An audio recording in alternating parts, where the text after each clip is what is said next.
So one of my grandparents had Alzheimer's disease while I was still an undergraduate student and hadn't committed to this particular area of research. But committing to Alzheimer's research as a major part of what I do didn't happen until my mother developed Alzheimer's disease. I've seen the impact that it has on a person and on their loved ones.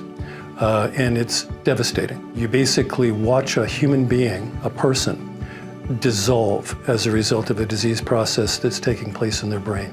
It deprives people of some of the best years of their lives, and it deprives grandchildren of their grandparents. So to me, there's no more important disease to understand and to stop. Canadian society is an aging society. We expect during the next 10 years the number of cases of Alzheimer's disease to skyrocket. We need to know which are the mechanisms that cause this disease so that we can find a potential treatment that can delay the symptoms or, if possible, eliminate them. One of the things that's becoming clear is that neuroscientists can't understand the disease alone, clinicians can't understand the disease alone, biochemists can't either. We need to work together at several different levels. People in CCBN observe the problem macroscopically. Instead, we are looking what's happening inside the brain cells. And in this way, we can tackle the problem from all different levels, starting from the cell up to the organism.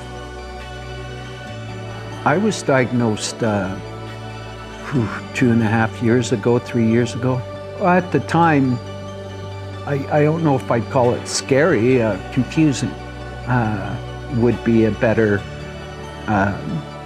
word. You know, like I don't know why I'm having these difficulties.